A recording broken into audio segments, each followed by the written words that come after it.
And now, welcome to Pride and Chaos. Welcome to the darkest year of our adventures.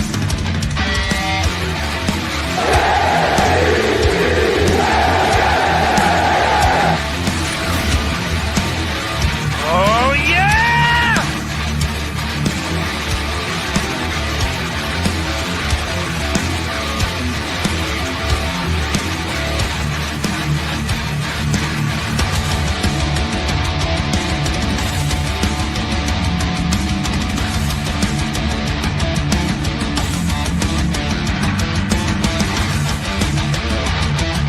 And now, give it up for Jeremy and Nick. Now you scared me. And as usual, Nick is wrong. Why are you the way that you are? God,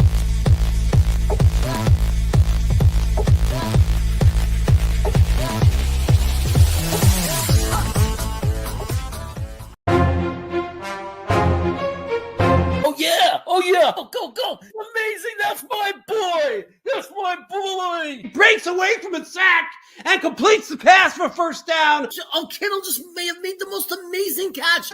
He fights for the first down and gets out of bounds too. It's no good. Overtime. Oh, what a catch. How do you drop that? What are you, Jamal Adams? Touchdown. This is a touchdown all the way. He reached over the pylon. San Francisco beat Cincinnati. And here we are, not beating Cincinnati, not beating Miami, not beating anyone. My reaction to that game, I had to watch it over kind of because I was working and I had it on in the background with the volume off. I got to say, it was hard to not have people that I'm in the meeting know that there was a game on. It was interesting because here I am and I'm working, talking, looking into a computer, and the TV's on the back. And I knew that the penalty against Garrett Wilson was one of the worst penalties ever called against us in my memory. They literally took 7 points off the board for us on a call they would never make. Would they ever make that against any Kansas City Chief wide receiver? Let's be honest. Would they have done that to Tyreek Hill? The disrespect that the referees, it is absolutely, for the first time, I used to think it was nonsense and people were full of it. I just thought, no, it just happens to work out that way. Maybe there is some little bias in their head. I think these referees are being paid off. I think they have people that invest in those money market things and, family members that they're getting rich, betting, and they're making sure that their family, something's going on. Because these are the worst calls. It's no excuse. I'll get into the Jets and how disgraceful this team is. But, even if you're a Miami fan, people, there were fans on Green Bean's, things saying, oh, you guys are just being crybabies. This is not about being crybabies. You can't call yourself a football fan if you watch that play and say that penalty should have been called. You just can't. It's dishonest. You're just a liar. You're brainwashed, because I could admit when we get a bad call in our favor. I could admit it. And I've done it. I've admitted it. There was a game we once beat Detroit years and years ago in another lifetime. Maybe Harlan remembers. It was forever ago. We beat Detroit because I think it was Sanchez even. He got the touchdown, but it wasn't a touchdown. It was it was just nonsense. It was before instant replay. So, but those were close calls. You can understand these refs were looking to throw the flag against the Jets because they had a vested interest in this game, or at least one of them did, or two of them did. There's no question. It's either that they're getting money and they have some kind of vested interest, or it's the league is doing it and fixing games. But something's going on. Because these calls, you cannot be that bad of a referee. I don't believe the referees are that bad. These calls were ridiculous.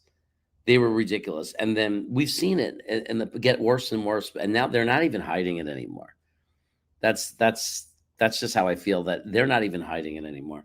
In case you're wondering why I used that opening, I knew it would get his attention somehow. The reason I used the Pride and Chaos intro, first of all, it's the greatest intro, one of the greatest intros ever on any YouTube Jets content provider channel. Second of all, it was one of the great pairings in Jets content history, like in my opinion. It kicked off like, look what it did. Look what it set off that show. And then also, I really don't have any good intros. So it was either that or just use one of Nick's intros for his show. So I figure, I mean, what am I going to do? The Jet Lounge intro? I mean, I think half the people just shut it off and unsubscribe to my channel now, and they see me associated with the Jets Lounge.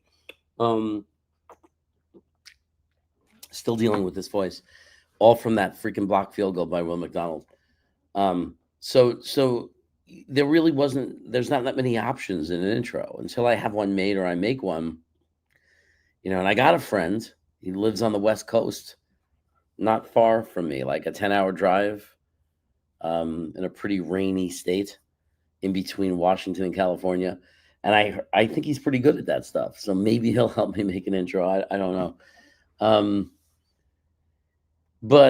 So here we go. Like, so I just wanted to get that off my chest with the refereeing. Like, I honestly think that we have a real problem in the NFL. And I don't know if there's anything we could do about it because they're making billions and no one's ever going to we're never going to have an organized stand. Like, there's no voice.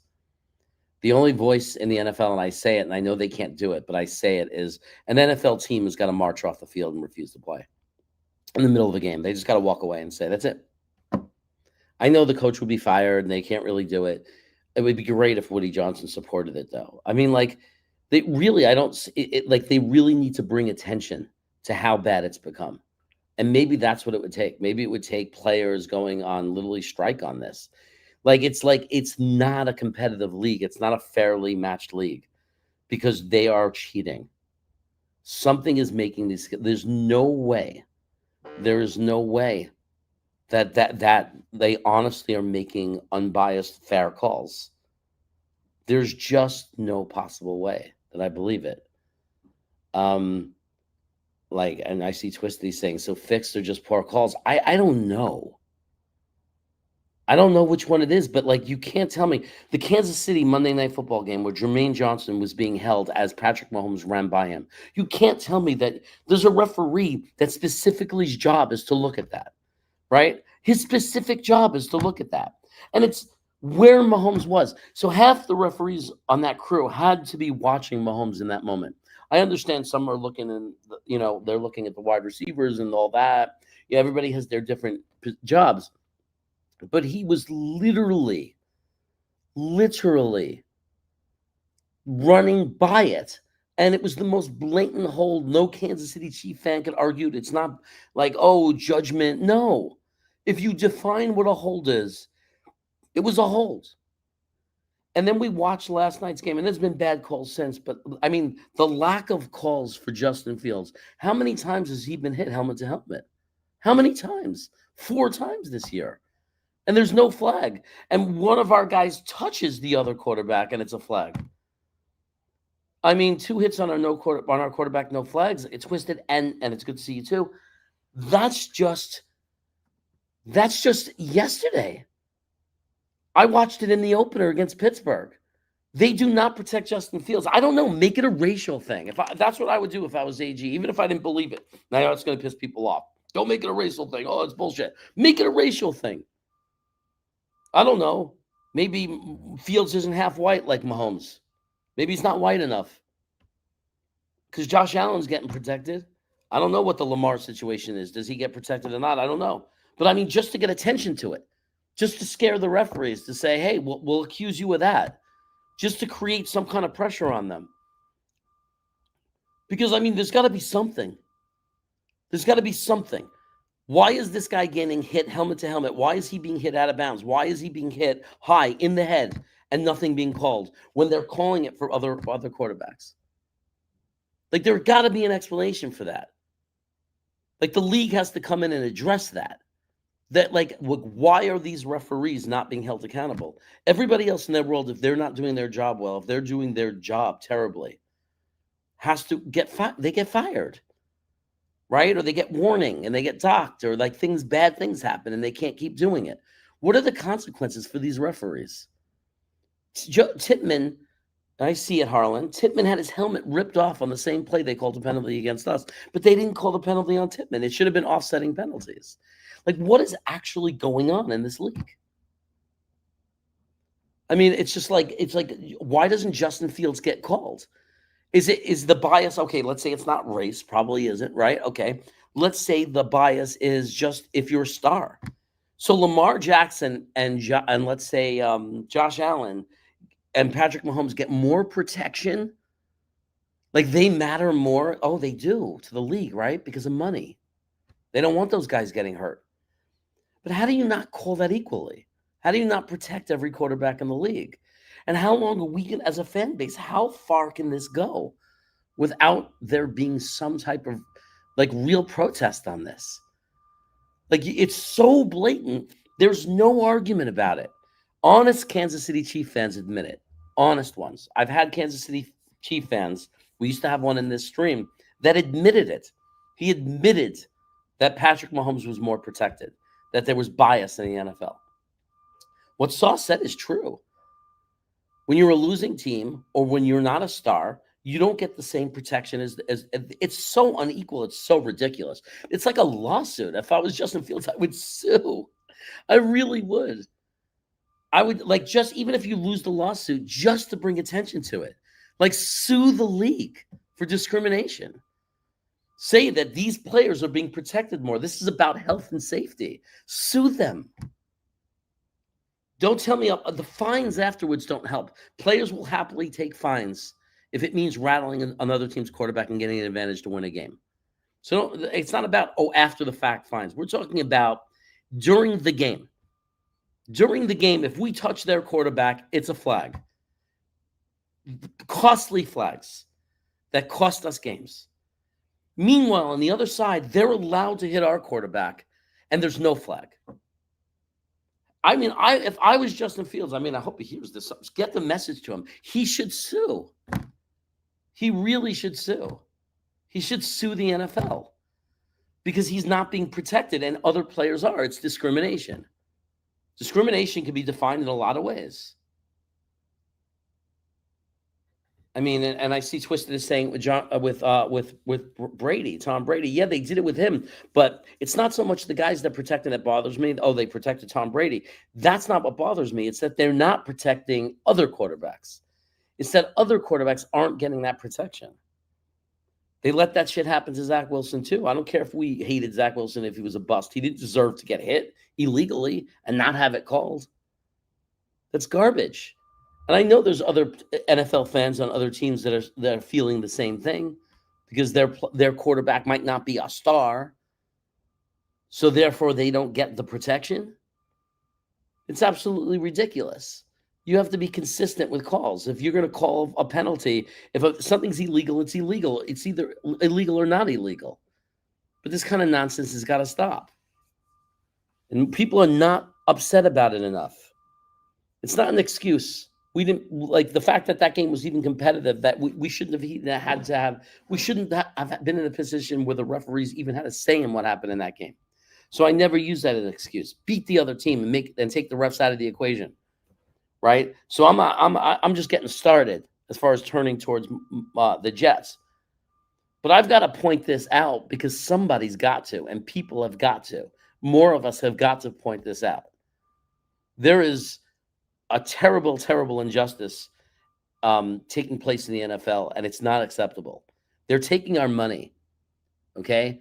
Whether we're ordering the NFL package, which I do, or whether we're going to the games or going to any games, they're taking our money under the presentation of fairness and competitiveness. There's gambling at stake here too. Billions of dollars in the gaming industry, all being impacted by these referees. So when you don't call a hit like that on Justin Fields, it allows the other team to be more aggressive. It allows them to go after him and not worry. If I hit him late, there's going to be a flag. So I'm not advocating for the removal of Vegas. I want Vegas to get involved and say, hey, unless they're the ones behind it, but I don't think they're the ones behind it. I don't think Vegas is saying protect Mahomes and Brady and Josh Allen and not Justin Fields. I think the NFL is doing that. I think the NFL is telling the referees to protect specific quarterbacks. No one's allowed to touch them and saying nothing about the other quarterbacks. That's what I think is happening. I think with the other quarterbacks, it's let them play. I think with Josh Allen, it's, they touched Josh Allen. If they touch Josh Allen, they'll probably tell the refs that. If they touch Josh Allen and you don't call a flag, that's when we're going to hold you accountable. But we're not going to hold you accountable for every other shitty call you make. So I'm not saying, I think that you could have gambling and have it be fair. Just freaking hold the refs accountable. Say, is it worth your job? Is the payoff you're getting right now, the lie and cheat, worth your job? Because now you're never reffing a game again. Like, just get a hold of it, man. Get some freaking FBI shit going in there and figure this out, because it'll be the FBI would love it. It'd be the biggest scandal ever.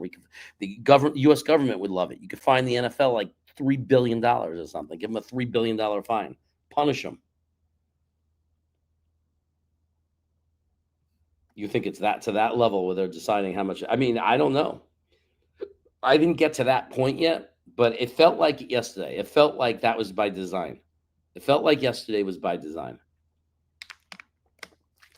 That referee at the end of the game on that last play panicked. He thought for a second the Jets might score. So what did he do? He quickly grabbed his fucking yellow flag and threw it. Obviously, because it was his job to make sure the Jets didn't score. Right? Whoever's paying him off, it was that referee's job, because we all know that wasn't a backward pass. He was looking for they could not wait to throw a flag, because they said, if Miami's not tackling him, if Miami is not ending this play, we have to end this play. But we can't take a chance that this guy scores. And you saw it, because nobody could tell me that was a backward pass. That wasn't a backward pass. Right? So that's just another example of the referees controlling the football game. Thoughts on soccer moms, because some of them look super fine. Dude, you have like 50 kids. Like, it's not enough for you? Like, what's going on? Now you need to look at the other soccer moms? Jesus Christ, dude. Cold shower. I don't know. Maybe there's something you can eat too. Maybe there's food for that, but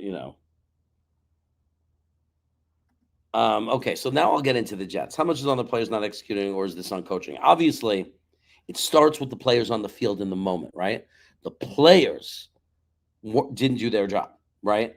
But when it's one-off thing, a player doesn't do his job, you could sit there and say it's the player. Well, the coaches can't, 53 guys, somebody does something stupid, and like you didn't know, they never did it, like whatever it is. But when it's constant and your players are constantly making mistakes that are clearly lack of preparation, lack of understanding, lack of coaching. Okay, 100% this has went up to the coaching level. They have had 4 NFL games. I've seen coaches adjust for their team in one NFL game. One game to adjust something. A lot of us went to the game against Pittsburgh, and we watched, every time we went into zone, we watched guys run across the field wide open. And Aaron Rodgers got to pat himself on the back and say he's a good quarterback because he was able to throw to guys who weren't covered. We watched it happen. Every big play in that Pittsburgh game, the way they scored on us was big plays.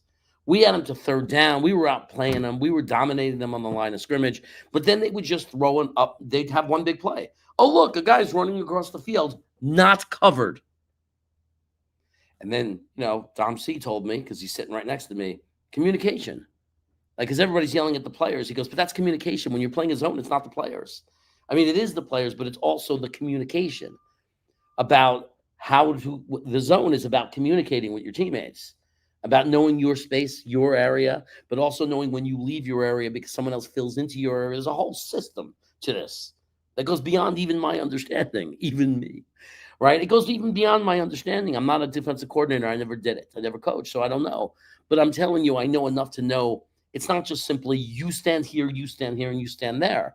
There's shifting that goes on, base levels of going on based on where the quarterback is, based on what's happening in the play. There's a whole system, and they have to communicate that with each other. That's coaching. Because I've seen Cisco play in Jacksonville and is a better player than what we're seeing here, right? So that's coaching. The decision to play, okay, so not figure it out in 4 games. So it's been a month. It's been 4 games, and we have not figured out to fix that. So that's terrible coaching. That's coaching, right? Then we got a defensive coordinator that consistently still plays in zone. Like he's still going to it, even though they can't do it. They don't know what they're doing. They can't do it, and he's still doing it. Then we've seen plays. We've seen at least 2 plays that you could play the Bad News Bears music, where everyone over pursues, and then there's misdirection, and it looks like a joke, like a comedy reel. And 11 football players turn around and are running after the player. Like a joke. No discipline. Coaching. This is all coaching. So now, AG could hide behind Wilkes a little bit and say, like at the end of the year and fire him or whatever, if it doesn't improve, and say it's Wilkes. But you know what? Even if AG wasn't a defensive coordinator, he was. But even if he wasn't, it doesn't matter. Everything stops at him. He's the head coach. He was a defensive coordinator. Why isn't he stepping in and fixing it? Because he doesn't want to hurt the other guy's feelings? Like, you have to go in there and you have to fix it. Like, it doesn't make any sense. It doesn't make any sense. And Twisted, we'll get to that too. Why are we doomed with the dumbest play callers? I mean, we have a coordinator clearly like Mike LaFleur, understands concept and scheme, right? Like really interesting things. We've seen really good things in just 4 games. We have seen good things. Just like Mike LaFleur, we saw good things. But the play calling, the judgment of these coaches, I don't understand it. You're in a 2-minute drill. The clock is everything. The clock is your enemy. Worse than the other team, it's the clock. And you're running the ball up the middle. What is going on? You just gave away 40 seconds. I don't understand. Why? Why would you give up 40 seconds? I don't understand. You have 4 receivers and your running back tight ends have receivers just fucking go on a route and pass the ball. I don't understand. We watch every other team do it. It's puzzling to me. Why the Jets? Why we're trapped in this nightmare? Do you ever see Kansas City do nonsense like that? Do you see Philadelphia doing nonsense like that? Do you see any real team, organization doing nonsense like that? Who does things like that? The Cleveland Browns do. The New York Jets do. Loser organizations, Jacksonville, Tennessee right now. Those are the organizations, either the Jets or whoever happens to be bad that year. Cleveland's pretty much always bad. Those are the only teams you see doing stupid things like that.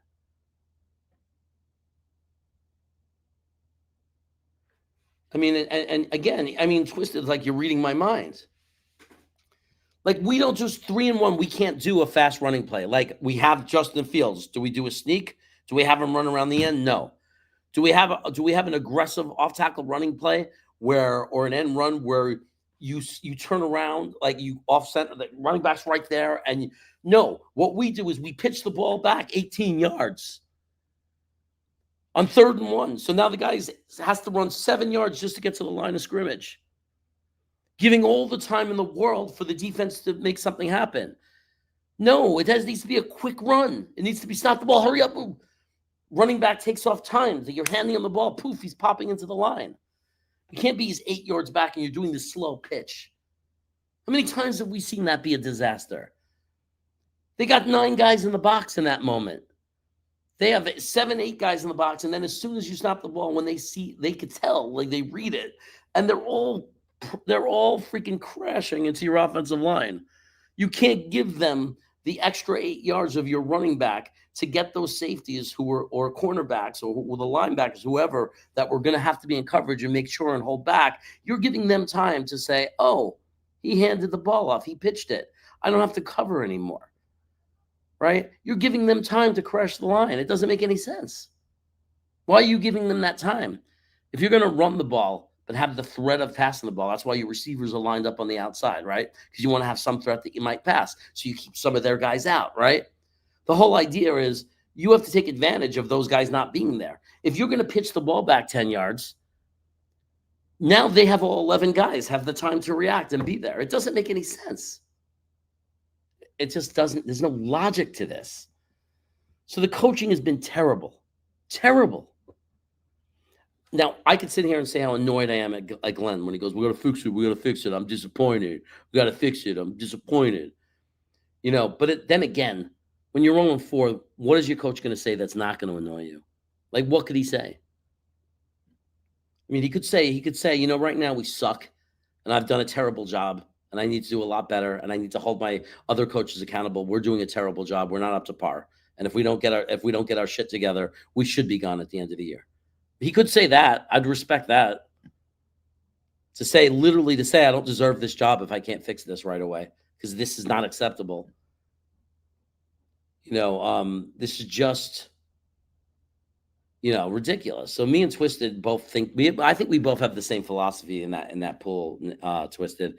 I think what we do is we try to save the good teams by betting on bad teams, right? Like when you saw a team playing Carolina, you pick them because you want to save some of the good teams. You don't want to use them up all. So, so sometimes you have to identify the teams you think are going to lose.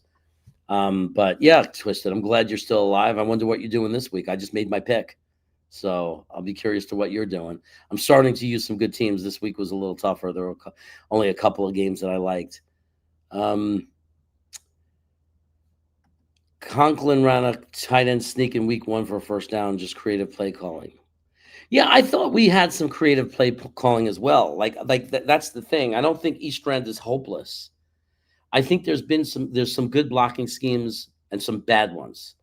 And I'm just confused about the bad ones. I know there was some play when they used the tight end to block freaking twice. They did it against Pittsburgh, against Watt. They did it against, Buffalo. They were using Taylor to block a tight end to block an edge. And I know that there's supposed to be some play, something's supposed to happen, and it's not going right. But maybe you should just give up on a play like that. Like, I don't see other teams do it. Maybe you should just, when you have a guy like Watt, when you have like, Bosa, when you have guys that are like future potential Hall of Fame players, maybe you might want to try blocking them with a tackle. Maybe the plays that involve maybe you want to test that on a team where the edge isn't that good. If you're playing against a team that has like a Michael Clemens type of edge, maybe that's the guy you want to do that thing and have a tight end on him. Right. But maybe you don't want to do that against the Hall of Fame player. I'm just a thought. And it hasn't worked, by the way. Like, it's backfiring like hell. I haven't seen it where it actually was a successful play or it's given us any real advantage. All it's doing is putting a lot of pressure on Fields to say, if you don't get rid of the ball in 2 seconds, you're dead, because we have a tight end blocking an edge. An edge that's, so far in 2 games, Hall of Famers, potentially. I don't know. I didn't look at the stats, so I'm just going to say potential Hall of Famers.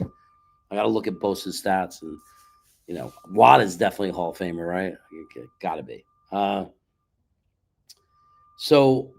Okay, now let's go to the players. Okay, first of all, the punt returner should be cut. And here's why. You have 2 jobs that are the most important. One job is don't fucking fumble the ball, right? Don't muff the ball. The number 2 is the decision. Do I call a fair catch? Do I try to run it back, or do I let it go behind me? This guy had the entire play as they were getting ready to punt. When he was going back there, he knew where he was standing. So the first thing, this is not a smart player. This is a very dumb player. Because if you're standing in front of the end zone at the 5-yard line or whatever he was, in your head, if it's punted to me, if it reaches me, get out of the way. It's going in the end zone. You get the ball at the 20-yard line. Unless they, you're blocking, you see an opening and you want to go for it. Unless you catch a vision of some open space and you say, man, nobody's here. I think I can beat this. I can get around. Nobody's going to tackle me. And I think I can make a play out of this. I'm okay with that. If you really believe it, if you see a lane and you want to go for it, if they would have caught that ball and exploded into a lane, even if you don't get back to the 20, you go back to the 17, 16-yard line. I'm okay with that. Screw the 4 yards. I'd rather lose 4 yards, but you gave us the chance that maybe you broke it. Maybe you saw something and maybe you should try to break it. But to call, the one thing you don't do, you just can't do, is call a fair catch when you're standing at the 2-yard line or the 1-yard line. I don't know. You have to know that when you're getting ready to field the ball. I'm either going to run I'm going to get the ball and run, or I'm going to step away and let the ball roll into the end zone. There were guys coming all over him. So the decision should have been made 2 seconds before that anyway, right? When he's glancing, the guys were clearly coming. There was no blocking. They made it through very easily. There were 2 guys right on you, right? Right when you see those guys break through, that's when you just get out of the way and you don't take your eye off the ball so it doesn't hit you. I mean, and I don't even have to be a coach to know that. I mean, it's just common sense, right? If it's me, I'm just thinking as a regular person with common sense. If I know if the ball touches me, then it's a turnover if they get it, right? So I'm not only going to I'm not going to just turn away and do this and get out of the way and then it hits me on the head because I didn't see it. I'm going to dodge the ball. I see them coming and I'm going to just step out of the way. I'll carefully step out of the way, make sure, like watching the ball, make sure it doesn't bounce at me and hit me, right? But simple. I'm not in the waiting room, bro. I'm in my office. Oh, check it out. This is what a therapist's office looks like. That's my chair, and there's the couch. I always wanted to have a client. I want to have a client lay on the couch, like on the pillow, look staring up, and then I sit in this seat over here, right? And I do one of these. So tell me about your mother, and when you were 6 years old. Were you a peeping Tom? So anyway, so the play was really stupid. You also got to look at the coach, right? I mean, I thought that Aaron Glenn was going to be great at coaching punt returners because that's what Parcells used to do, and he was a punt returner. So you think that he would have went over the 3 main things. But anyway, that player should be cut. That player should be cut. You're not like in other words, we're not doing enough. We cut Gibson and then it stops. The accountability stops. He should be cut. Every practice squad in the NFL has a guy that returns punts, and that's why they're on the practice squad. Every one of them. They're all over the place. There's backup running backs, wide receivers all over the league in practice squads that return punts. You picked the wrong guy. I don't know who's evaluating this talent. I don't know who's interviewing them, talking to these players. You picked the wrong guy. He's too dumb of a football player to make that kind of mistake. Like if you don't know that you're supposed to think like it's every sport, baseball. What do when you're the second baseman? You're already thinking if it's a fly ball to right field, and the guy tags, I'm the cutoff. This is where I run. You're already thinking.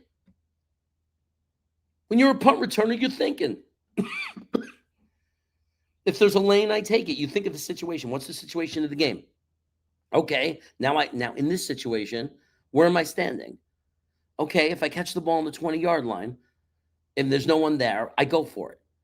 Maybe if I'm on the 10-yard line, maybe then I definitely go for it. If I'm, whatever it is, depending where the players are, is there a hole? Is there a lane? But the one thing I know is, if I'm inside the 10-yard line. If I'm at the 10, I might say, okay, that ball looks like it has spin, right? And I think there's a lane, so I'm going to go take it. I'm going to run with it, right? But even if the ball has that spin where it's not going to roll into the end zone, typically it goes backwards. Like, for example, if he runs out of the way on that, the ball's either going to go into the end zone. Worst case, it's going to hit the ground and bounce up and go back a few yards. And then we're at the 4-yard line, right? The worst case is it bounces and goes straight up. And they down it at the 1. Same thing, but you gave them that by catching it. 80%, 90% of the time, very rarely, the spin is so good the ball doesn't go. 90% of the time, that ball's going into the end zone. Right? 90% of the time. You're at the 20-yard line. So that was one of the dumber plays that I've ever seen. Right? The Braylon Allen fumble, I don't even have, it's like it's only us, right? Like, this doesn't happen to other teams, does it? Like, I mean, it does, but as often as it happens to us, every year we're going to have one like this, where we decide to just give the ball. It feels like every season. Last year, it was Curly. It feels like every season, we're like, find at least one game, one play, where we just give the ball away instead of scoring a touchdown. This is the second year in a row. And I have memories of this. This is not the first time. I've seen us fumble the ball and it goes out of the end zone. I've seen all this nonsense happen to us. What the hell happened there? Like what actually? We're supposed to go up 7-3. We're supposed to feel great. What do?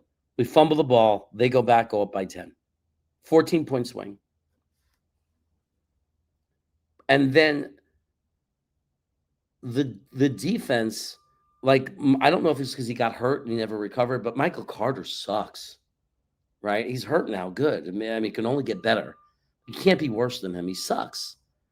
And it sucks because he used to be good. So I don't know what happened to him. I don't know if it's in his head, if it's the scheme. Something happened. This guy is terrible.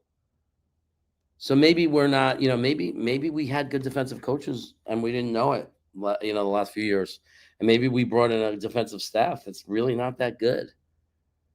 Because Michael Carter II was a really good slot corner. And with this staff, he's not even an NFL player. Like, he's not even rosterable, right? So that's pretty bad. Stevens actually played well yesterday, by the way. Just saying. But the coaching is terrible on this defense. This is the worst defensive coordinator I've ever seen. Like, he's the absolute worst. Let me continue to play zone. Even though they don't know how to do it. And it's the same play every time. It happened again yesterday. How many times did you see the receiver Hill and then Waddle go across the field wide open against the zone? How many times? Sometimes it was man, but a lot of times it was the zone.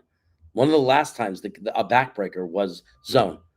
It was Waddle. He went across the field completely uncovered. Again, it's 4 games of it.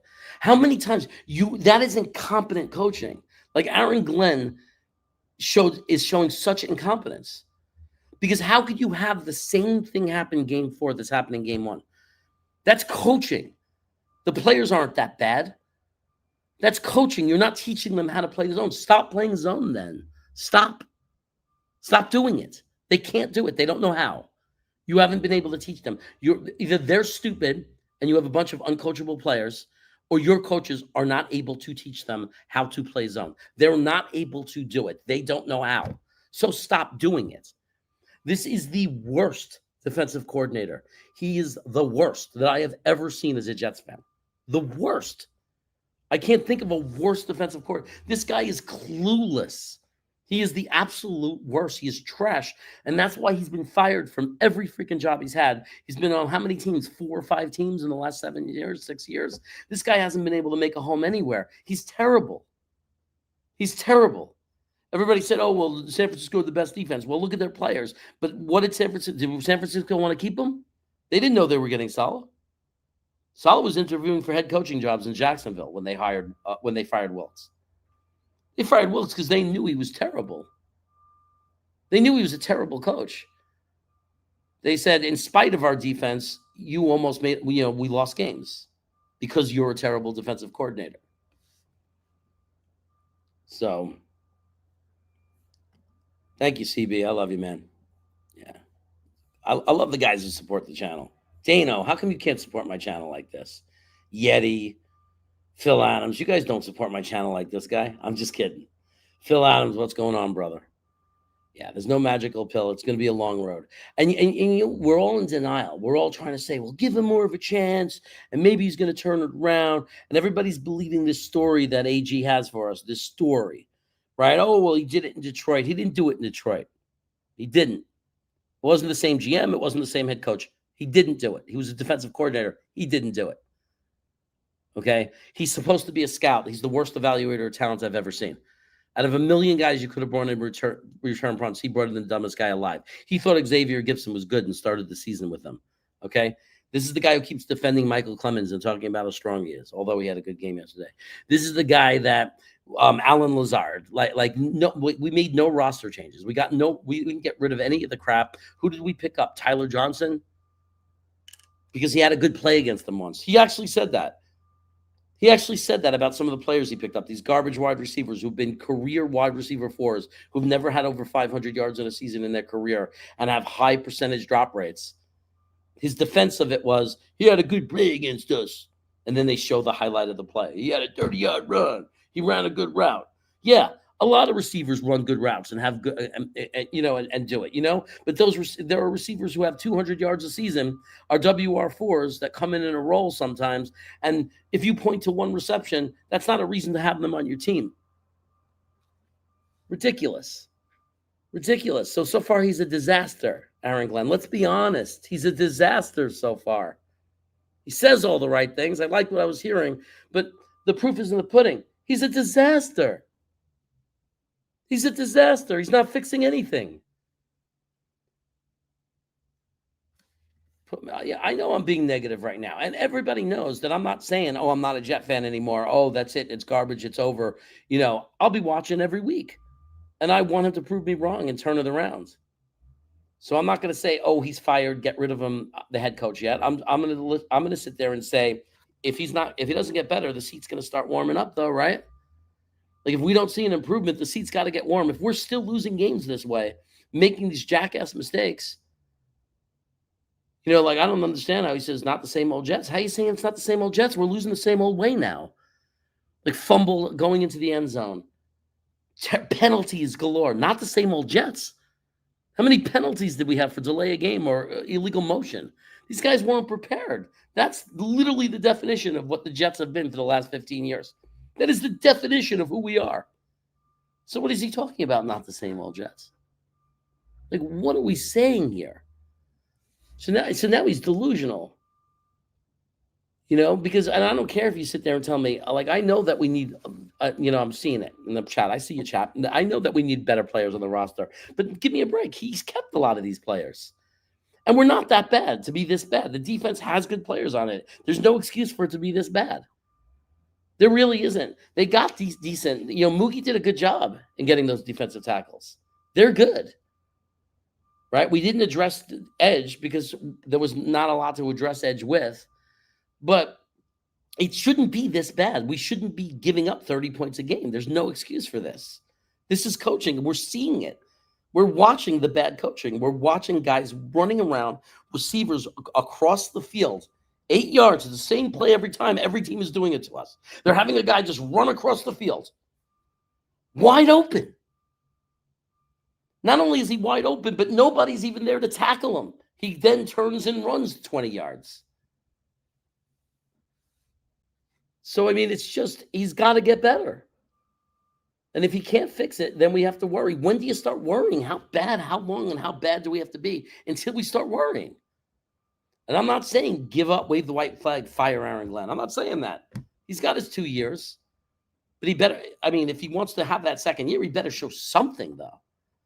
Like, you can't keep saying the same thing every week. We got to look at that. We got to get better. We got to stop making mistakes. No, you got to coach them. You got to prepare them, and have accountability. I don't care what your name is. Another freaking false start and you're leaving the game. I'm so sick of it. Like have some freaking accountability on these guys. But it's enough already. It's enough of this crap. The defensive players are not that bad. They're not great. Obviously, we're not going to be a top 10 defense. But we shouldn't be giving up 30 points to everyone. We can't stop anything. We can't stop a thing. It's ridiculous. Now, you want me to get positive? I'll do the positive spin because that was my plan. The positive spin is I haven't looked yet, but I'm thinking that the offensive line grades are going to be good for this game.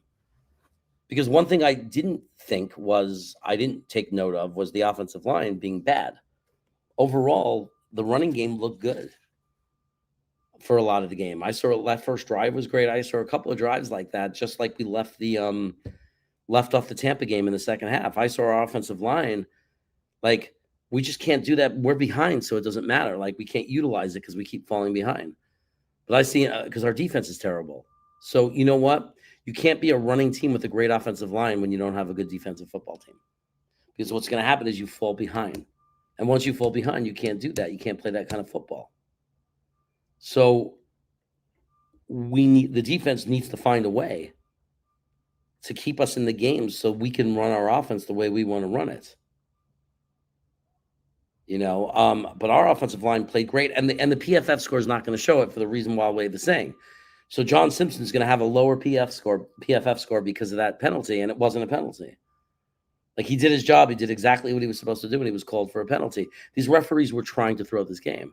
Like, there was a vested interest in the referees for the Jets to lose this game. There's no question. There's no question. They were making up and inventing rules on the fly to throw that flag. I forgot about that play. John Simpson literally did his job. He made a really good block and pancake the guy, and they threw a flag. It's absolutely ridiculous. But what I mean, I mean, am I crazy to say we're going 0-5? I mean, like, are we real? I mean, we're really going to sit here and say we're beating Dallas? Like, did you watch Dallas against Green Bay? How are we beating? If they play the way they played against Green Bay, it's not even going to be a game. They're going to thump us. Like it's going to be a joke. They're going to walk down the field. They got Williams, that running back. He's good now. He's back. He's healthy. Dak Prescott's going to eat us alive on those short passes. He loves that. He loves cross patterns in the middle of the field. He loves it. He's going to eat us for lunch. So I don't see how we're going to win that game. So now you got 0-5. How are you going to keep this team believing at 0-5 and losing to Miami?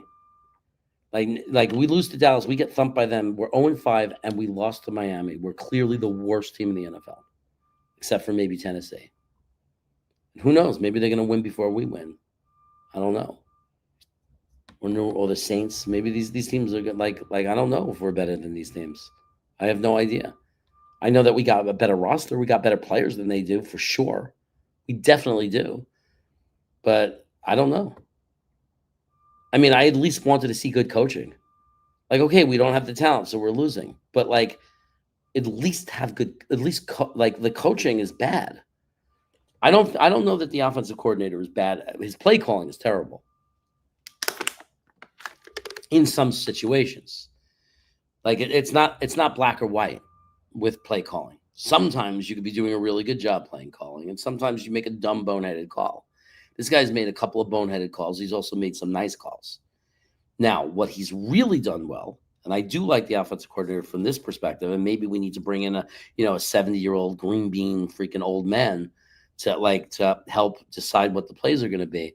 But what I really like about, if I'm going to like anything about Tanner Angstrom, is I like the schemes. The blocking schemes are great. The offensive line looks better for a reason. So I do like the offensive line coaching and the scheme. Like, there are things we're doing well. I mean, look, we should have been up 7-3. We should have scored on that first drive, right? You can't blame the coaches because Allen fumbled. You have to look at Braylon Allen and say, what were you thinking, man? Like, what'd you just do to us? Please. Like, you were good, and now he's going to stink all of a sudden. We were all excited about Braylon Allen, and now he's terrible. What the hell happened to him? I see a super chat, which is crazy. I don't get super chats anymore. Bang Mateo, thank you for the super chat. I appreciate it. Top 3 pick. Let's draft our quarterback of the future. Yeah, I just don't want to purposely. I don't want to tank for that, though. I mean, I don't care about after week 10. I mean, if we're 1-9, 2-11, whatever it is, then tank. Because this nonsense about winning games means anything at that point is so stupid and ridiculous because nobody cares. Nobody remembers. Did any of the wins we got last year help us now? No, it didn't. So I'm with you, but I'm not ready to do that yet. I want to beat Dallas still, and then we have a bunch of teams that aren't that good. I'd rather see us win. Find a way to win 4 or 5 games out of the next 10. Be like 5-8, 5-9, or whatever it is, and get up to 6 wins, 7 wins, maybe 6 doesn't really matter, but 7 would be really nice. 7 would be something. And it's getting harder. If we're 0-5, it's hard to imagine 7 wins, right? Because then we have to go if we're 0-5, we have to go 7-5 to get 7 wins. How could we predict that happening? But thanks for the super chat. As far as drafting our quarterback of the future, there's a few to choose from. Some are going to be busts, and we're seeing it this year that they're disappointing. So it's a little scary. I think that Drew Aller is a really big gamble. I mean, he might be amazing, man. He's got some serious arm talent. I've seen him do some crazy things. He is playing on the hardest offense to play for. It's not a system for quarterbacks to be successful. They're a defensive run the ball type team. But at the same time, he's making some bad decisions. And then you look over at Mendoza, and Mendoza just looks amazing. I'm not a big fan of Nussmeier. because I watched a ton of LSU tape last year, watching the offensive lineman, and Newsmeyer didn't impress me at all. He has some skill to it, but I just don't. I see him as like a Browning for the Bengals, like that, a backup quarterback, holds a clipboard, comes in. I just don't, and I could be totally wrong. He might be a star quarterback, but I'm not a big fan of Newsmeyer. I think that Sellers is a guy who might need another year, but it doesn't matter if a guy needs another year. We said that about Dart, and he looks fine. So I wouldn't mind Sellers. He's your potential, freaking guy, a quarterback who can actually throw the ball well and run well, maybe like a Jalen Hurts or something, or dare I say it, Lamar. But I don't like saying names like Lamar with quarterbacks. It's like we shouldn't name like Hall of Fame quarterbacks. We could just name good quarterbacks like Hurts or Kyler Murray, guys that are really effective running the ball and also are pretty decent passers. So I like Sellers, but Mendoza is the guy that intrigues me, because Mendoza is the guy that I could actually envision and see dropping back 3 steps, 4 steps, 5 steps, going through progressions and being a real quarterback. And not just an RPO, one read and go quarterback. He looks like a real quarterback. He stays calm. He can play under pressure. You've seen him take hits right after he throws the ball. He gets hit. So he stands tall in the pocket. He could take pressure. You could see his helmet. He's looking different ways in a play. It's not one read. So he's actually looking around at his different receivers. He's showing me that there's a lot of potential in him. Like I so far, Mendoza is like by far the best one. Allar, like I know a lot of people would be pissed. He sucks. He stinks. I wouldn't be pissed. I'd be scared if they took Drew Allar. I'd be scared. But I wouldn't be necessarily automatically waving the white flag and saying, I give up, he sucks. Because he's very similar college career to Josh Allen. Very similar. Playing in the wrong kind of offense, but has all the tools. Like tons and tons of tools. So I'm okay with if they pick him, they just have to know it's like a huge gamble. Because Drew Allar is either going to be a tremendous bust because he's going to be just what he is in college, and we were wrong, and he's just going to be this guy who makes horrible decisions and he's inconsistent, or he's going to be a guy that develops, and the arm talent on this kid is just sick. And I've seen him make amazing plays, and the one thing I could say about Drew Allar, and people, again, you can hate him all you want. I know it's a gamble, and he hasn't looked good. He might be a complete bust. But he's made every kind of throw on that football field a person could make. He's thrown, he could wing it. He has touch. I've seen him make touch passes. I've seen him throw to every part of the field, every part of the route tree. He could do it all. He throws deep. He can throw short. He does short passes accurately. He does timing passes accurately. He does deep passes, on the sideline passes. He does every kind of pass I've seen this guy do. It's in his tape. You can watch his film. He makes every kind of throw. But if he can't make good decisions, if he can't play under pressure, if he can't process, none of that means anything. It's a bust. So he's a gamble. I think Mendoza has the best chance of being good. Like, this is the safest pick. I think he has the highest floor. Let's say that. You never really can predict with a quarterback. It's impossible. We're always all wrong. We're all 50-50 because that's what it is. It's just rolling dice. But I would say he has the lowest like floor, because I know he can play under pressure. He's shown that. I know he's accurate, and he's consistent every week, and it doesn't matter who the competition is. So for those reasons, I really like him. My brother's here saying, enjoy your perspective. Footage, go, bro. I'm not showing footage of the games. I can't. They just shut the channel down or whatever. They just block it. You know what I mean? Just know that Jeremy sent me here. Johnny Boy wants everybody to know when he goes. He wants my brothers to know when he goes to the Brooklyn Boys food review. He wants everyone to know that I'm the one that sent them. Dante Moore's sock will. So I agree, it's going to, but I don't know if I trust him. I don't trust guys in RPO systems, one read systems, that play with amazing, dominant Pac West, dominant offensive lines, great receivers, all offense type teams, a system by a coach that every year, every quarterback who plays it looks great. He could be great. I'm not saying he's not going to be, but it scares me. I like when a guy like Mendoza who plays for Indiana, right? Because what business does a quarterback for Indiana have to look like an NFL player? That's the ones I like, right? When they play in places where they're not supposed to be that good. But they don't play in a system famous for making every quarterback look good. And they're, you know what I mean? And they're playing against stiff competition. And not only that, what I love is Indiana is ranked because of Mendoza.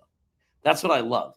It's not like this situation where Dante Moore and these guys get to play for ranked teams, like that are going to be top 10 teams, and they could have 15 different quarterbacks step in and probably do the job and keep them in the top 10, right? Mendoza is a guy where you take him out of the equation, and Indiana is not even a top 25 team. They are where they are because they have this special quarterback. That's the kind of guy I love, you know. But again, I'm not going to pretend even for a second.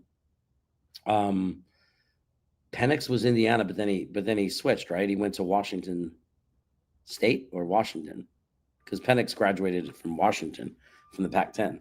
But if he started in Indiana, that's interesting to know. That means they're pretty good at scouting quarterbacks. Thanks for the other super chat, Bang Mateo. I appreciate your generosity. Thank you so much for that. So look, I'm not asking for footage. Okay. It was the word gotta. Oh, okay. I have a long break because I had a cancellation, but I have four clients tonight from the hours of 5 to 9. And one's in the office, and then they're back to back, so I can't go home. I'm stuck. Got a new client tonight, 13-year-old, 14-year-old, or something like that. That's good because I get not only the hour towards my license, I get a relational hour. Relational hours are very precious because you need a certain amount of relational hours. In some places you work for, you have trouble getting them because they don't have a lot of couples or families or kids. But I work for a family therapy center, and I have lots of them. So I'm going to get tons of relational hours. And I'm going to get licensed. Okay. Call-in chaos. Call-ins. I can't do call-ins. Can I do call-ins? Yeah, I guess I could do call-ins. How do you do it here? I haven't done this forever. How do you do call-ins? Plus? Share screen, image file, video file, slides. No, you don't do it that way. Where is it? There used to be like a button here. Oh, here it is. Copy. And then I go into the post comment and post it. And now you can call in, I think. I don't got a lot of time though, guys. I mean, I kind of have time, but like I also am nervous because I'm at work, you know. Well, I mean, I'm the only one in here. Like we have a suite with 3 offices. I'm the only one. There's one other therapist I've seen use the office one day, and that's it. In 3 months, it's like I'm alone here. But one second. Doesn't feel like anybody's. Do not disturb. Sign up. Oh, I'm doing a show. I'm sorry. Let's see. Edward Ziff. You're marvelous, darling. What's going on? I didn't even see in the chat. I didn't know you were here. Hold on one sec. Okay. I see you there. I see the other guy in the waiting room. I see you with those bugly eyes. Can you hear me? Yeah, I can hear you. What's up? All right. Thanks for watching. Yeah.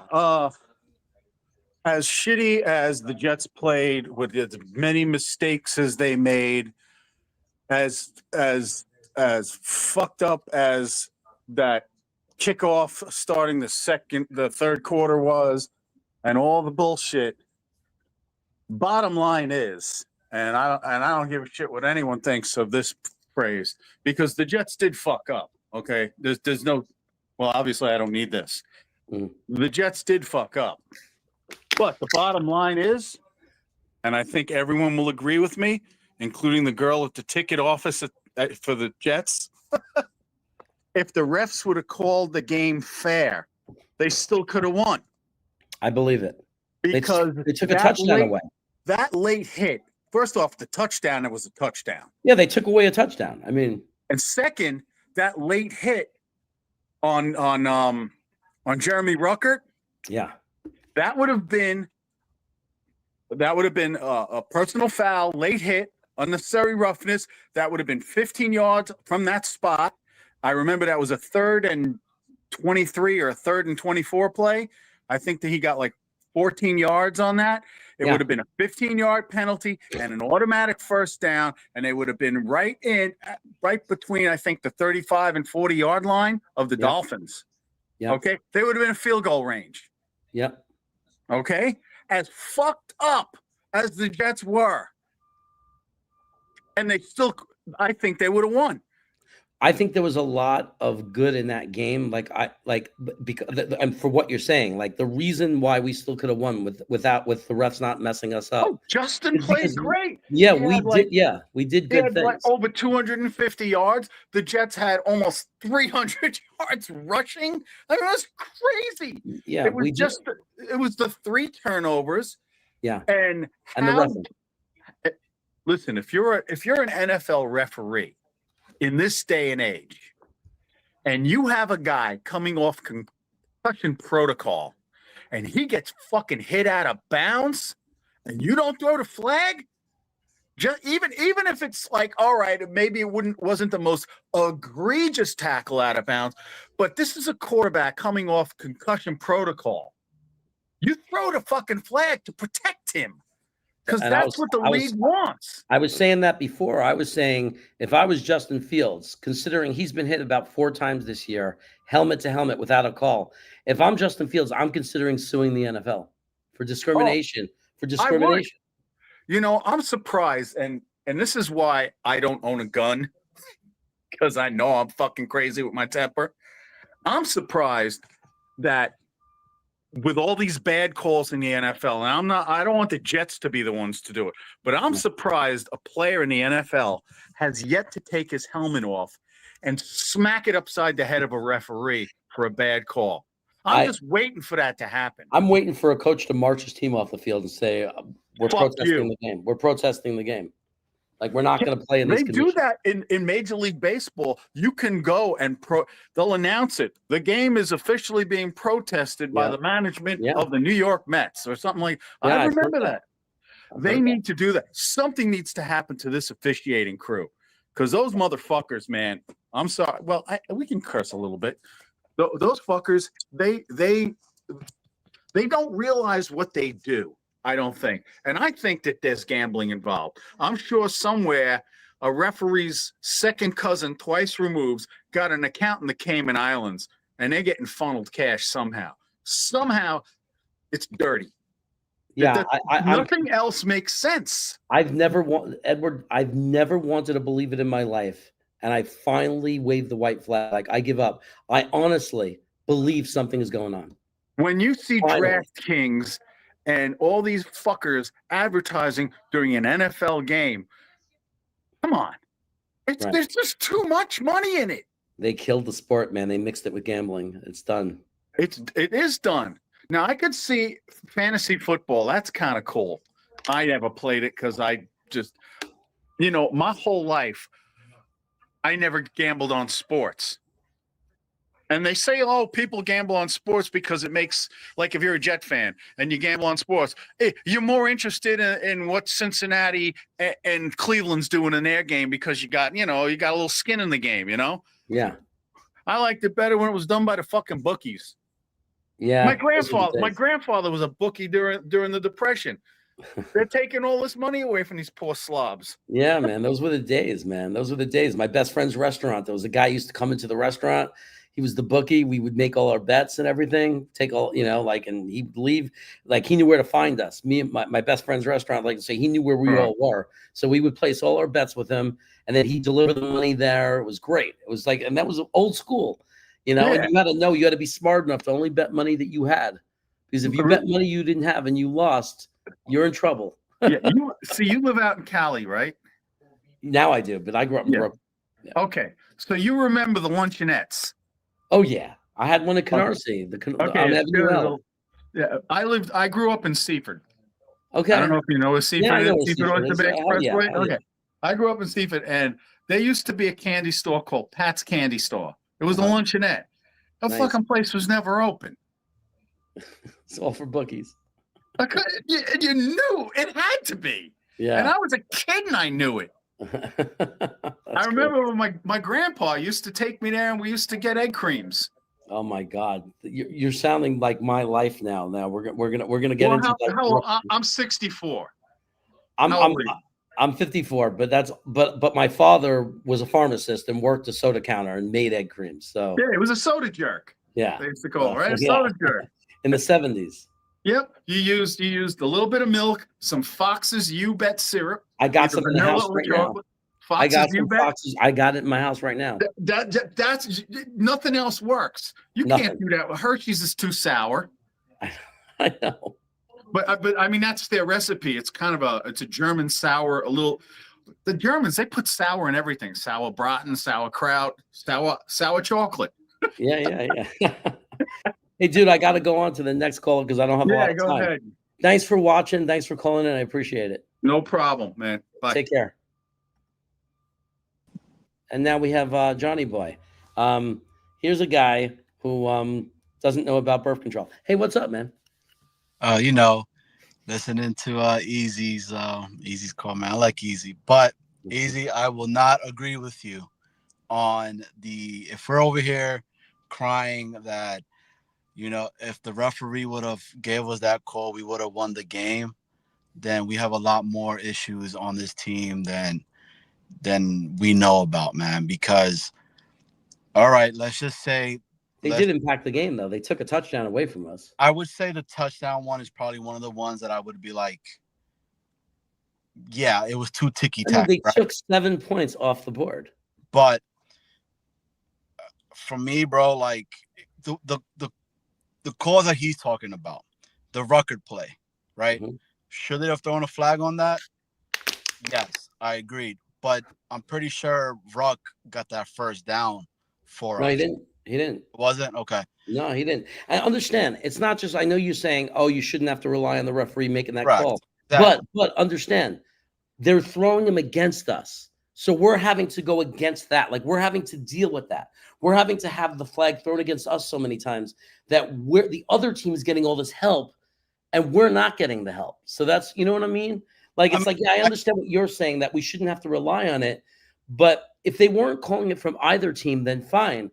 But how many yards did they give Miami on so many different plays for the same thing? It's just, dude, how many illegal shifts are we going to get called on? I can't put that. No, that's ridiculous. It's inexcusable. It's inexcusable. I have not seen a game in a long time that they called an illegal shift 4 times. At some point for me, man, it's like, and I wanted to ask you, is it on the players?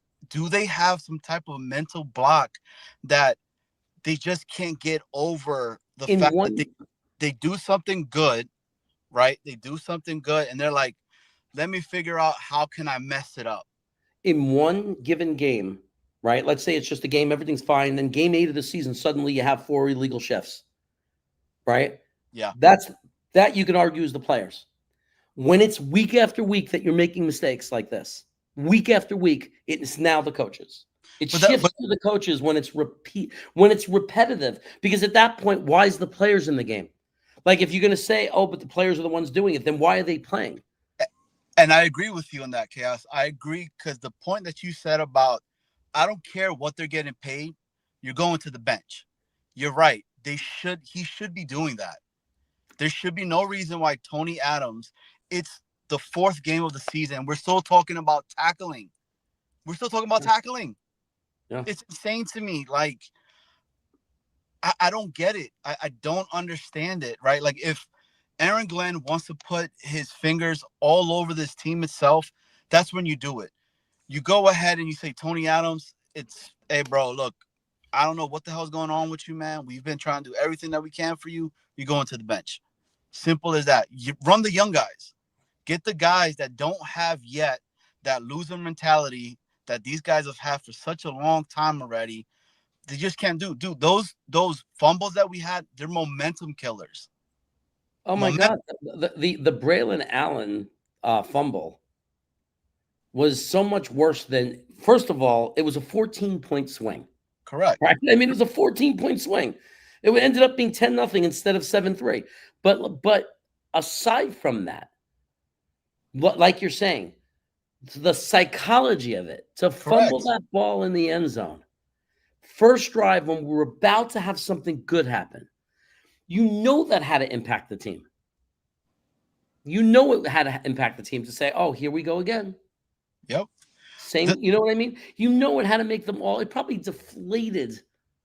Can you it's just it's like being punched in the gut. Yeah, 100%. Like 10-3 going into the half, and you get in the ball back, and you fumble. Yeah. And if I'm being honest with you, that one that Braylon Allen had, that was another fumble, bro. We're lucky we recovered it. Yeah. When he got hit with it on his knee and all of that stuff. And how come we can't recover a fumble? Why doesn't the ball ever bounce the right way for us? The Jets' luck, man. We can't.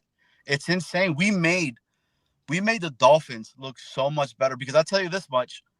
If Tyreek Hill never gets injured, he was gashing us in this game. But it was the same play. Over.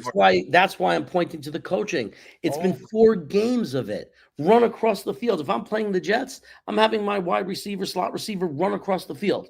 Just do a cross pattern across the field every time. Because anytime we play zone, you're just uncovered. Like there's no answer for it. They have no answer for it. And you're right. That's why I keep battling. Who is it to truly blame? Is it the coach or is it the players? Or is it more of the players than the coach? I just don't. I don't know, man. Like Easy is saying it's the Namath curse. He's holding up a sign to the camera, so I see it. Yeah. I mean, at some point, you start believing on the superstitious aspect of all of this, right? That comes to play. Like, you know, I was talking to somebody a little bit earlier, and he goes and says to me, "Do you think that the players don't like Aaron Glenn?" And I'm like, that's a good question because maybe some of the guys that their loyalty with Saleh and all that don't like the fact that Aaron Glenn is so, you know, like brass on them and whatnot when they were used to having somebody coddle them and be like, "Don't worry about it, buddy. You'll get them on the next play," type of stuff. And this dude is supposedly was yelling to the point where you hear the media could hear him on the other side of the. And personally, I don't want them to like him. I am so sick and tired of coaching having to be liked by the players. I want them to like the coach because the coach turns them into winners. Exactly. I don't want them to like the coach because the coach is nice to them and coddles them. I want the coach to be liked because he wins, and you win. When you play for him, you win. Like Belichick was an asshole. He wasn't nice to his players, but they won Super Bowl rings because of him. They made money because of him. They loved him because him and Brady led them to victory, right? Okay, now I'm going to have people yelling that it wasn't Belichick, whatever. But like, you know my point. Yes. Like Bill Walsh, you know, Parcells. Parcells was hard ass on these guys. Why did they love him though? Because they won. Correct. Players want to win. Correct. I mean, you got guys like Sauce, like and Garrett, who's talking about legacy. He's like, it's my legacy that I'm putting out here on tape right now. And all I've done is lose, you know. And to what Brian just said about, you know, it's 100% on the fans and all that. I was joking earlier about saying that it was the water boys' fault. That he's not giving them good enough high quality H2O. Because it's like, you know, we're putting the blame on everybody else. But I have to say, I like what Garrett stated. And he was like, because he called out all the players. He essentially says, we are being coached the correct stuff and we're just not executing. And I was like, that's what a leader's supposed to say. Yeah. Take some accountability for it because you're seeing it, man. You're seeing it. Like when you got guys that are running to the flat, but you know that you one linebacker is supposed to be covering the other side and you let your corner cover the flat. What? And again, like you were saying, Chaos, it's in the zone. Again, these dudes are not communicating to each other. They're not. It's insane to me. I just don't get it, man. Like these guys, every one of those players in that field have played at zone thousands of reps in zone in their lives. Yeah. How hard is it as a coach to teach, to have your scheme implemented and coach them on it? Like the first week he said, "Oh yeah, we'll fix that. You know, it's new, whatever." It's 4 games in. Correct. This is not brain. It's not brain science, right? It's not brain. It's not like the hardest, most complicated thing to play an effective zone. NFL players have been playing it their whole life. Maybe if you're teaching 9-year-olds in Pee Wee League zone, that might be tricky. But you're talking about these players grew up playing every kind of system in the world. I mean, they've played zone before. They should know how that works. And Chaos, I have to say something that a lot of people are not talking about. The special teams. The special teams need to be talked about. That was one of my biggest concerns, man, coming into the season itself. We've lost games because of our special teams. Well, game 1, Xavier Gibson, fumble. Yeah. The Bucks, I would say this game, with the fumbles that we got, you're in the 5-yard line, and bro, it drove me nuts that dude looked back, he saw the end zone, and still did a fair catch. Well, he lines up there.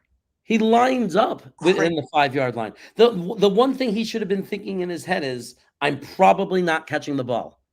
Like he should have been thinking in his head, I'm only like he probably in his head should have been thinking, I'm only here to force them to kick it out of the end zone or to, you know what I mean, to make it harder for them. Because if we didn't put anybody back there, they would just tap the ball and let it roll. So you have to have someone back there just to make it, you know, like that they can't run up, and you know you have to have someone there. But technically, if I'm standing on the 2-yard line, 3-yard line as a punt returner, I'm thinking there's a 95% chance that if the ball comes to me, I'm letting it go past me. Correct. Unless somebody falls down and there's a wide open lane. And Chaos, and guess what happens? Guess what happens? He does that on the next play, and the ball lands on the 2-yard line when we're trying that final drive or whatever we were trying. Well, he did it when he should have caught it and run. Exactly. Like, bro, I'm like watching this game. My wife, you have to release him, right? I mean, he's not a position player. He's not good enough to play a position on a football team. There's every practice squad in the NFL has a guy who could return punts, who's there because of that. You know, like there's tons of them all over the league that you could snatch up. Why would you keep a guy after that game? 100%. And Chaos, I know you and I, because we talk often, and we said we're gonna have growing pains, but we wanted to see somewhat of a progression, right? And yeah, maybe we're seeing it on the line. Maybe we're seeing it with the offense a little bit more, right? Yeah, the offensive line. I think when the PFF grades come out, we're going to be very happy with the offensive line. I think Myers was the only one I saw make a bad play, but that was just one play. There's the penalty against Simpson that's going to hurt his score. But aside from the penalty on Simpson and some of the penalties, the offensive line play looked what we hoped it would be. Mm-hmm. And let me ask you this one thing, right? With the Simpson play itself, he already had dropped a dude. Do you think it was necessary for him to jump on top of him? Or what? I've seen guys do it a million times and not get called, right? Now, going back at it, if I was talking to him, like me as a person, saying if I ever known that it could be called, for any reason to believe it could be called, I would say, was it necessary? I hate unnecessary stuff. I don't like the unnecessary stuff. But technically, I've seen it happen a million times. And you can make the argument I do it to take the guy out of the play. Right? Sure. I knock him over on his ass and I fall on top of him. He's out of the play. But I understand what you're saying. It's frustrating.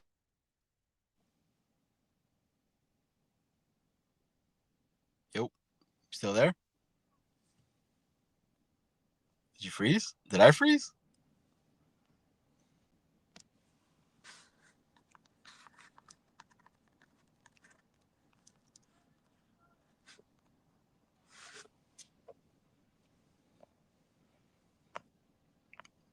Am I still on?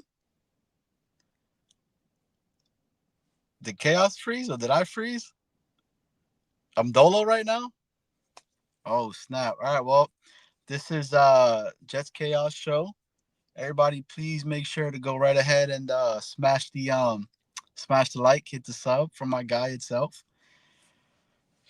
All right.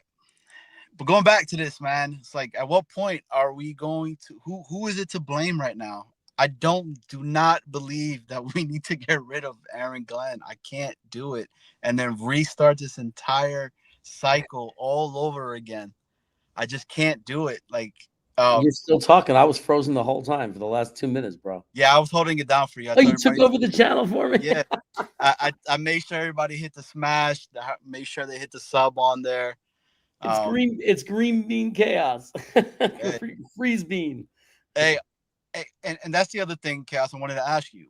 Like, let's just say we do not win any games whatsoever, right? It's 0-17. Do we still fire Aaron Glenn? Or are you on the same boat with me that I'm like, I do not want this whole process to restart all over again, and we got to get another head coach, implement another type of stuff, et cetera, et cetera?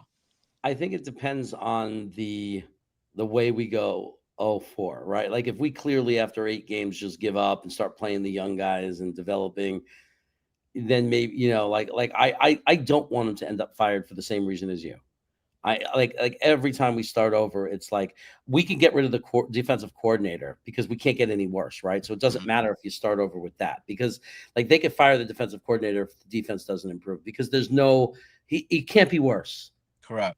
Right. So what's the point? So who cares? You bring in a new guy, you can only get better. But to start over with a whole new coach and everything, it would be rough. I think that it would, maybe if the locker room fell apart, maybe if they hated him, if they were rebelling, if there was all kinds of issues, maybe you have no choice. But, you know, if he still has control of the locker room and everything, and whatever, playing hard, and for some reason the ball keeps dropping the wrong way and we can't get a win, I think you give him that second year, but with a very short leash, and the point is 0-17, like, not that I believe that's going to happen, but what's more realistic, let's be realistic. Let's say 3-14, like worst case, like let's say what really happens and we're like 3-14, we're going to pick a quarterback. If we're 3-14, there's no way we're not taking a quarterback, right? They're not going to sit there and say, and if they don't, I think half the fan base has legitimate reason to stop being Jet fans. Like if they don't take a quarterback, and they're honestly going to pass up the opportunity to take a quarterback if they're like in the top 5 on a year where there are some really good quarterbacks, because they believe that Justin Fields is somehow going to be the answer after going 3-14. Like that, it'll be inexcusable. Like they have to take a quarterback. So then you give Aaron Glenn the chance with a new quarterback. You give this guy Tanner Engstrand a chance with a new quarterback, and give them a chance to show some promise. And then if they come back and they win 7, 8 games with a rookie quarterback, and it's looking good, and it looks like they made the right selection, and then you make a little bit of improvement, the defense shows that it's getting much better than this terrible shit we're seeing now, then yeah, I think it's worth giving him the opportunity for all that to happen. All right. Definitely. Chaos, I know you're gonna have to head out of here soon, man. I appreciate you coming on here. It's my channel, asshole. Oh yeah. No, I'm talking about, I appreciate you having me on. Oh, I thought you were like kicking me out. Oh no, I appreciate you having me on the show, man. Dude, for me, man, like this is I knew we were gonna have growing pains. We said it since off season. I just was not expecting this. Like, dude, could you imagine a couple of years ago when we were pounding the table to score over 20 points a game and we would win so many games? Now we're finally doing that, and it's not happening. Yeah, like, it's crazy.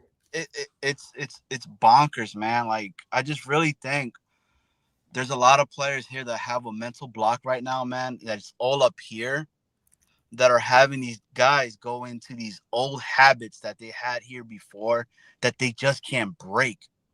Yeah. The tackling, we should not be talking about. We're still having tackling issues. Like, well, I was saying after the Tampa Bay game, before this disaster yesterday, but yesterday just adds to it. We just don't know how to win. That's what it is. Exactly. Yeah. That's the mental block that I'm talking about. These guys just can't win. So but also I can't see, even when we play other horrible teams, like we're saying, our schedule's soft. It's never going to be easy for us because our defense is terrible. So even if we get some wins, it's always going to be shootouts. Maybe if we get lucky and get turnovers, but like it's never going to, like, we're always like, we can't be good this year because the defense is terrible. Exactly, man. It's just, again, man, at what point do they really start to talk about these players and just let the young guys go there? Stevens, not for nothing, Stevens had an okay game. He He did. really He did. wasn't that bad this time So did around. Clemens. So did Clemens. And I was gonna say that, and so did Clemens. You see that bull rush? Yeah. We didn't play a bad football game except for the punt returner and Braylon Allen's fumble, the turnovers. When you take away the turnovers, we didn't play a bad game. Like all the other plays other than that, Justin Fields was really good, a solid game. The offensive line played really well. Garrett Wilson at the end when they started using him was great. Amazing catches. And and Mason Taylor, breakout game for Mason Taylor. Everything we said he was going to be. Kid doesn't drop a football. He's a vacuum. Chaos. And how many times, right? And I know you were pounding the table, bro, to use our tight ends. Use our tight ends. Like every other team in the NFL. Like, why? It'll open up so much more stuff, man. But use that part of the field. Use that part of the field like everybody else is. The middle of the field. Use the middle of the field with your tight ends. Yeah, so, and you know what? Ruckert having a little bit of a better year receiving as a tight end. Like he's been okay. And then you got Mason Taylor showing you yesterday what he showed in college. He's a vacuum. Throw the ball anywhere near him, he's catching it. So it's like, let's use them. Let's use these guys. And Brian, I'd rather have the young guys that are young and that we know are going to make mistakes instead of having these guys that have been doing this for a while and are still making the same type of, boneheaded moves, because Tony Adams should not be having issues with tackling. I don't understand that. I just don't. They're over pursuing, they're angling bad. Stuff that's like you're taught in Pee Wee. I think we 100% should play AZ Thomas as the starting cornerback opposite Sauce. 100%. 100%. And if you want to use Stevens for like safety or whatever it is, or whatever if they insist on it, okay, maybe one more game with Stevens if they're thinking they're still in it. But at what point do you say the season's over? Let's put this kid that we drafted in there and develop him, give him experience. So next year, the year after that, let's get this guy's career going because we drafted him for a reason. Yeah, to me, man, like I said, look, that game yesterday broke me. It broke me, bro.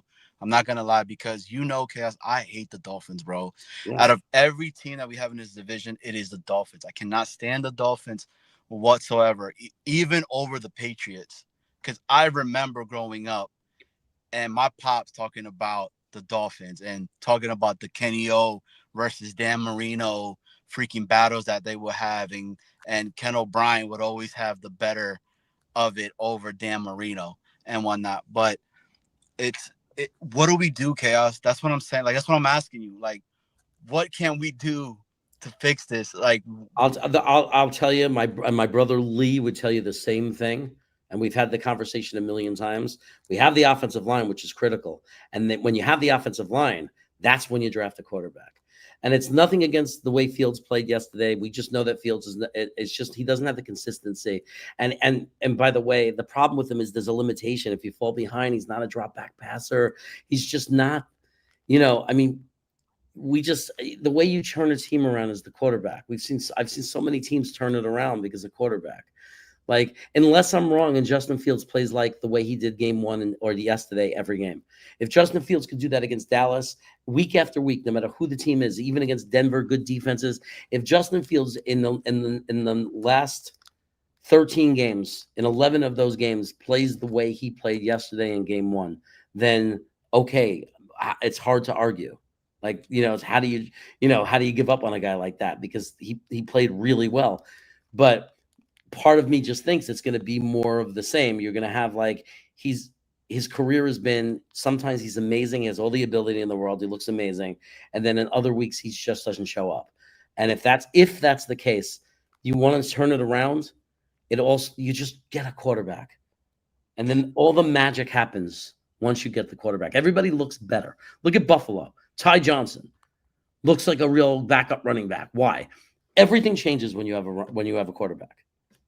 Well, let me ask you this, Chaos, then. Are you confident with what we have right now? Because I would say this with Tanner. I think Tanner has the training wheels on Justin Fields, and he needs to let the kid loose, man.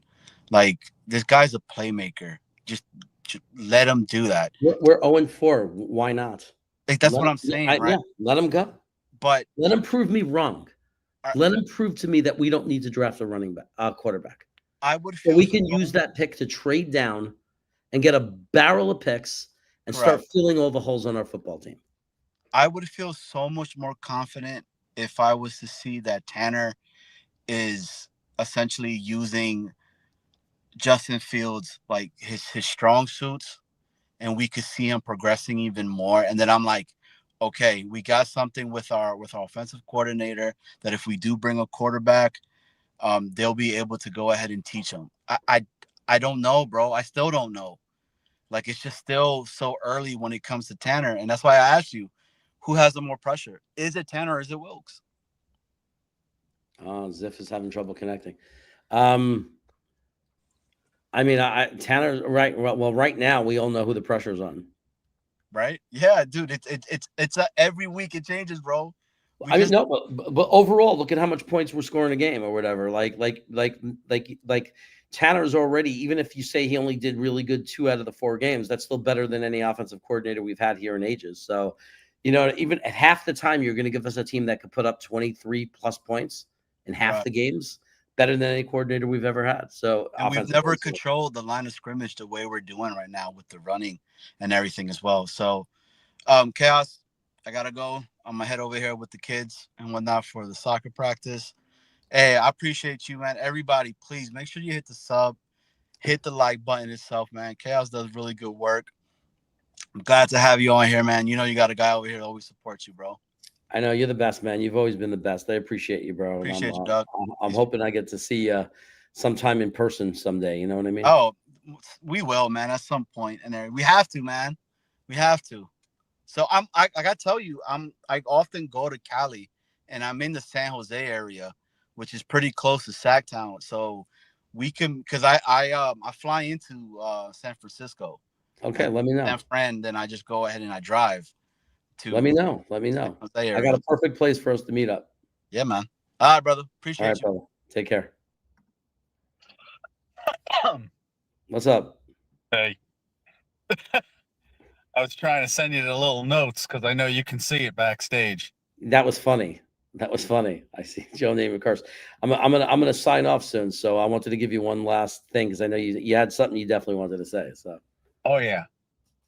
Okay, you know that old expression when you're in a situation where you're debating whether I do something scummy or I do something the right way, and then people will always say, "Well, what would Jesus do?" You know? Yeah. I think at this point, Aaron Rodgers should adopt what would Parcells do? You mean Aaron Glenn? Aaron Glenn, yeah. He should do. What would Parcells do in this situation? I know one thing. Parcells would cut that punt returner.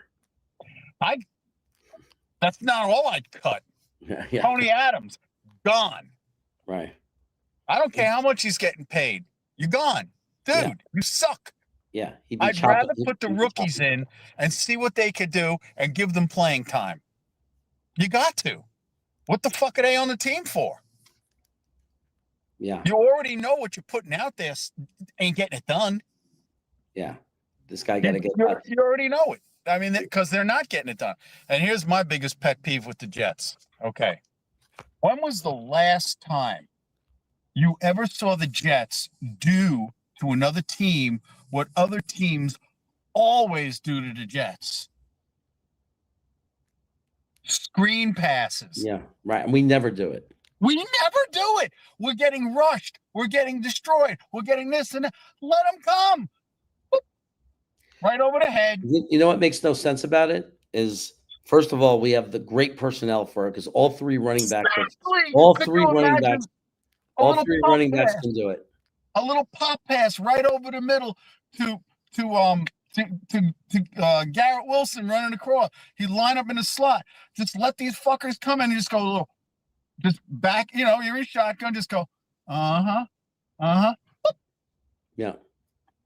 Right. especially when you see yesterday's game would have been the perfect time because we were running the ball down their goddamn throats. I mean, that first drive, I mean, all right, we coughed it up at the 1, but that first drive, they were averaging 8 yards a run. Yeah. 8 freaking yards a run. So all you got to do is just fake it and do a play action, or just line up empty backfield, let them know there's no run play. They're gonna flood the box and just a little pop pass right over the middle, or a little like a center screen. Just let them come and just. Yeah, I don't understand. You got Brees Hall, you got Allen. Brees missed one big run. I think it was Brees. He missed one big run yesterday, where I think it was either Ruckert or the kid Mason Taylor was on the right hand side, and Brees. If he would have I'm sorry, that's wrong. If I get this because I'm old now. If Justin would have just ran to the left and followed the tight end, he would have gotten maybe 15, 20 yards in that play instead of trying to do that run to the right, that off tackle sneak. Yeah. But I mean, that we're watching it. It's 2020 now. But yeah. Sometimes it's hard. It's frustrating when you see it. But if you see it all the time, like it's happening a lot, then But it's always going to happen a couple of times where we'll be able to see, oh man, if he only would have done this or that. But yeah, it's frustrating though when you see it. You're like, man, why couldn't you just cut and take the yards they were giving him? We cut our best return man last year. That kid Codrington, who's on Buffalo. Yeah, we just gave it away. We had it, and we gave it away. They couldn't snap him up fast enough. That kid was so good. Well, where's Pritchett? Where's Pritchett right now? Is he on the practice squad? I don't know, but they went out and got this other kid. Why did they go out and get Isaiah Williams? Why not just? We've been screaming for Pritchett. What's wrong with him? I don't know, but I'm trying to remember who was talking about this earlier today.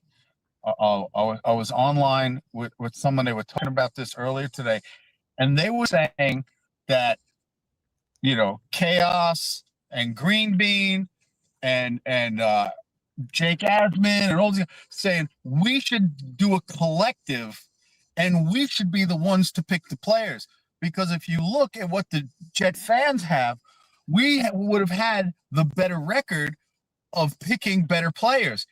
I mean, I'm talking all the way back to when we took, when we picked Jeff Lageman. All right, he turned out to be a good player, but there were so many other guys. We got Kyle Brady instead of Warren Sapp.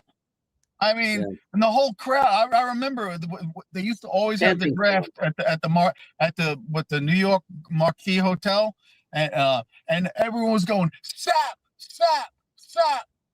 and Kyle Brady, and everyone was like, who? It was such a dumb pick. Anyway, I gotta sign off now. I appreciate you calling in both times. Take care. Man. Drive safe. If you're in the car, drive safe, bro. Oh, I'm parked. I'm waiting for my calzone and a salad. Oh, you're making me jealous. My God, I miss New York. All right. But I'm in North Carolina, so it's not that good. We're in North Carolina. You near Raleigh, Durham? Oh yeah, I live in a little town called Zebulon. Oh my God, my brother lives in Apex. My mother lives in Cary. Okay, cool. I'm there all the time. I'll be there in November 13th. I was actually going to go to the game this week. I actually purchased a ticket through Boy Green, and I sent it back to him so that he could try to sell it for me. We were doing this whole beautiful thing. It was going to be a tailgate in the Dallas game, and I was just like, I couldn't get up with my kids to make plans to see them in Long Island, and it would have been $500 for me to drive up with gas and tolls and food. And you can't freeload on all your friends when you go up there. You got to get a hotel. And I was just like, you know what? I'm already $300 deep. I'm not going another $500 to drive up to see this team get their asses kicked by Dallas in MetLife, which is probably going to be 65-70% Cowboy fans, especially since the Jets are 0-4 right now. Yeah, no, you're And right. actually, Johnny Boy and a bunch of other people gave me a lot of crap about canceling. But I got to do for me. Yeah. I can take that $500 and do a lot of other nice things with that money.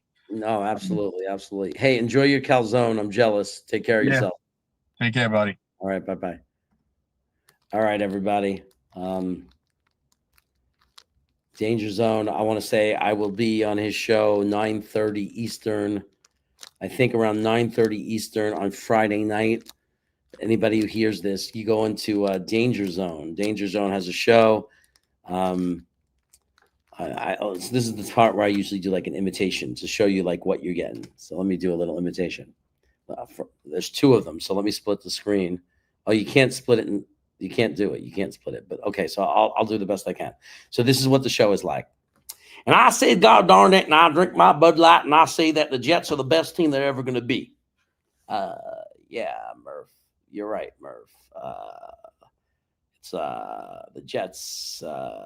They need to, let's bring in chaos and see what he's got to say. Yeah, let's bring that Yankee boy in, that Northern boy, and I'll tell you, we get down there in the South really like the Jets, So anyway, that's what you get when you watch Danger Zone. It's going to be a great show. I can't wait to join them. Take care, everybody. Let me think of something to play here for you. Old school stuff. Let me see. Oh, there's already something set up, so that's perfect. Take care, everyone.